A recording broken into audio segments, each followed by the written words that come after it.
Nothing is more painful to the human mind than, after the feelings have been worked up by a quick succession of events, the dead calmness of inaction and certainty which follows and deprives the soul both of hope and fear.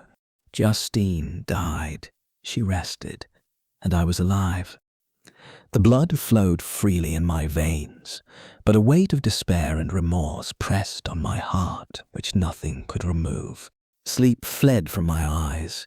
I wandered like an evil spirit, for I had committed deeds of mischief beyond description, horrible, and more, much more, I persuaded myself, was yet behind. Yet my heart overflowed with kindness and the love of virtue. I had begun life with benevolent intentions, and thirsted for the moment when I should put them in practice and make myself useful to my fellow beings. Now all was blasted. Instead of that serenity of conscience which allowed me to look back upon the past with self-satisfaction, and from thence to gather promise of new hopes, I was seized by remorse and the sense of guilt, which hurried me away to a hell of intense tortures, such as no language can describe. This state of mind preyed upon my health, which had perhaps never entirely recovered from the first shock it had sustained. I shunned the face of man. All sound of joy or complacency was torture to me. Solitude was my only consolation. Deep, dark death. My father observed with pain the alteration perceptible in my disposition and habits, and endeavored by arguments deduced from the feelings of his serene conscience and guiltless life to inspire me with fortitude and awaken in me the courage to dispel the dark cloud which brooded over me. "Do you think, Victor," said he, "that I do not suffer also? No one could love a child more than I loved your brother." Tears came into his eyes as he spoke. "But is it not a duty to the survivors that we should refrain from augmenting their unhappiness of immoderate grief?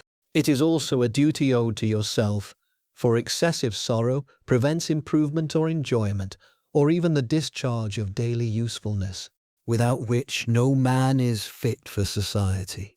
This advice, although good, was totally inapplicable to my case.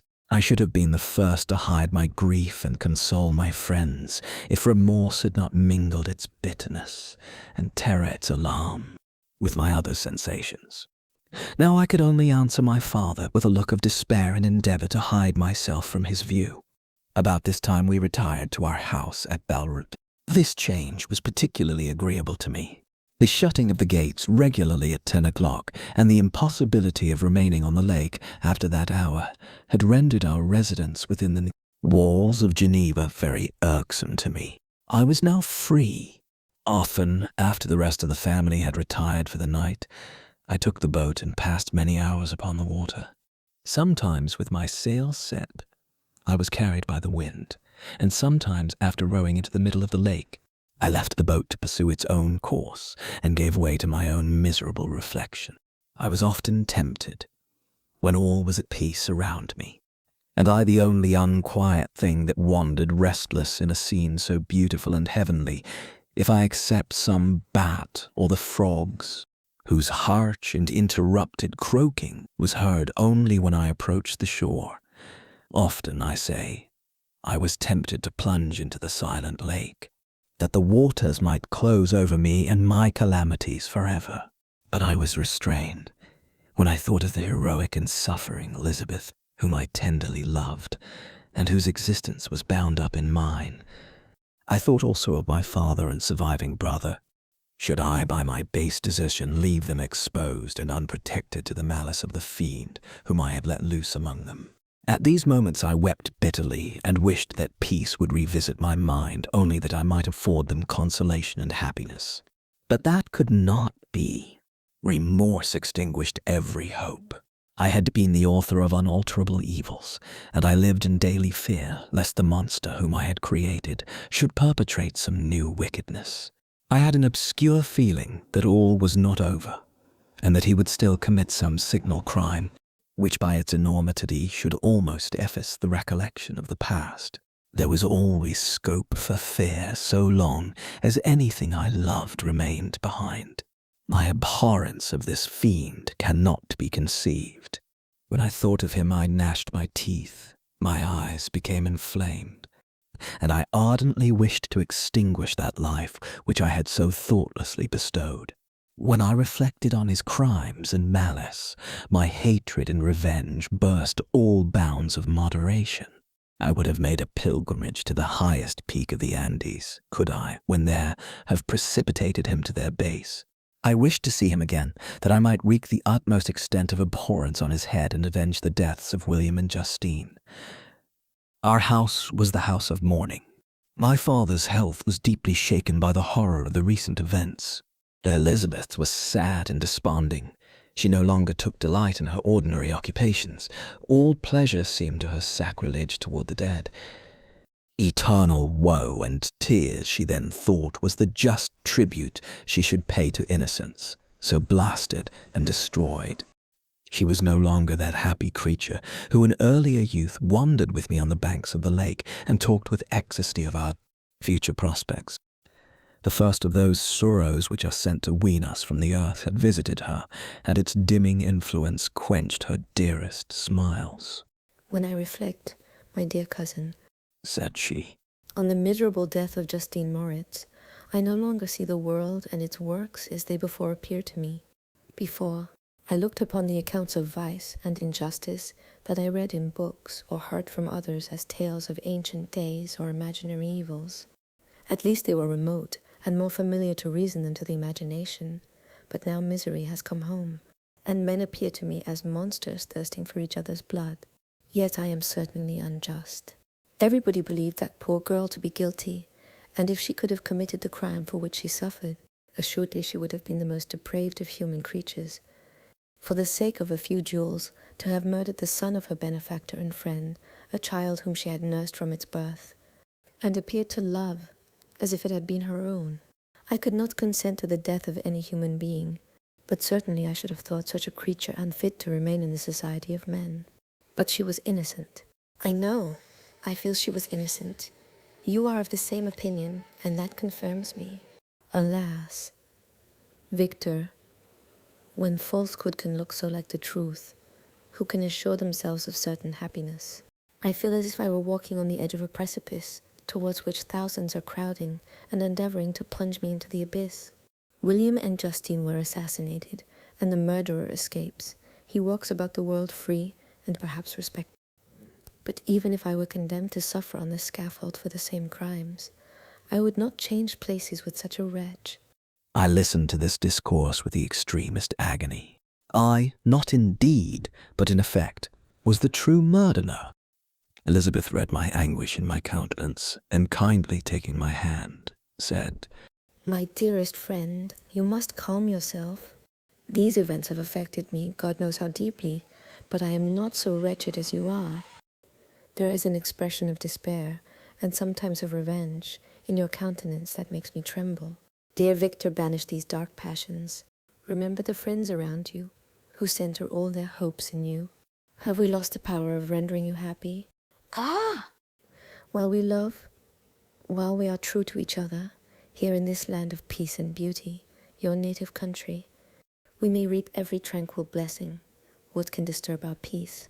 and could not such words from her, whom I fondly prized before every other gift of fortune, suffice to chase away the fiend that lurked in my heart? Even as she spoke, I drew near to her, as if in terror, lest at that very moment the destroyer had been near to rob me of her. Thus not the tenderness of friendship, nor the beauty of earth, nor of heaven, could redeem my soul from woe. The very accents of love were ineffectual. I was encompassed by a cloud which no beneficial influence could penetrate. The wounded deer dragging its fainting limbs to some untrodden brake, there to gaze upon the arrow which had pierced it, and to die, was but a type of me. Sometimes I could cope with the sullen despair that overwhelmed me, but sometimes the whirlwind passions of my soul drove me to seek, by bodily exercise and by change of place, some relief from my intolerable sensations. It was during an access of this kind that I suddenly left my home, and bending my steps towards the near alpine valleys, sought in the magnificence, the eternity of such scenes, to forget myself and my ephemeral. My wanderings were directed towards the valley of Chamonix. I had visited it frequently during my boyhood. 6 years had passed since then. I was a wreck, but naught had changed in those savage and enduring scenes. I performed the first part of my journey on horseback. I afterwards hired a mule, as the more sure-footed and least liable to receive injury on these rugged roads. The weather was fine.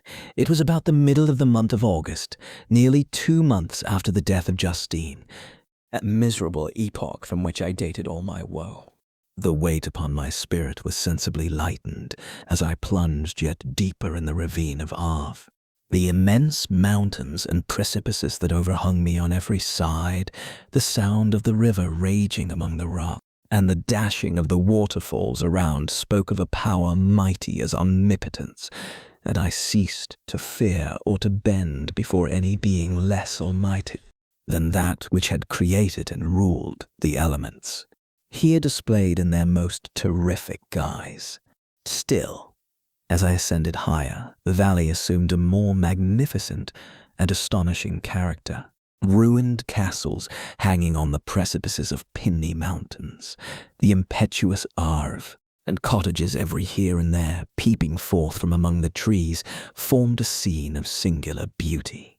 But it was augmented and rendered sublime by the mighty Alps, whose white and shining pyramids and domes towered above all, as belonging to another earth, the habitations of another race of beings. I passed the bridge of Pelissier, where the ravine, which the river forms, opened before me, and I began to ascend the mountain that overhangs it. Soon after I entered the valley of Chamonix. This valley is more wonderful and sublime, but not so beautiful and picturesque as that of Servox, through which I had just passed. High and snowy mountains were its immediate boundaries, but I saw no more ruined castles and fertile fields. Immense glaciers approached the road. I heard the rumbling thunder of the falling avalanche and marked the smoke of its passage. Mont Blanc, the supreme and magnificent Mont Blanc, raised itself from the surrounding aiguille, and its tremendous dome overlooked the valley. A tingling, long-lost sense of pleasure often came across me during this journey. Some turn in the road, some new object suddenly perceived and recognized reminded me of days gone by, and were associated with the light-hearted gaiety of boyhood. The very winds whispered in soothing accents, and maternal nature bade me weep no more. Then again the kindly influence ceased to act. I found myself fettered again to grief and indulging in all the misery of reflection. Then I spurred on my animal, striving so to forget the world, my fears, and more than all, myself, or in a more desperate fashion. I alighted and threw myself on the grass, weighed down by horror and despair. At length I arrived at the village of Chamonix. Exhaustion succeeded to the extreme fatigue, both of body and of mind, which I had endured. For a short space of time I remained at the window, watching the pallid lightnings that played above Mont Blanc and listening to the rushing of the which pursued its noisy way beneath.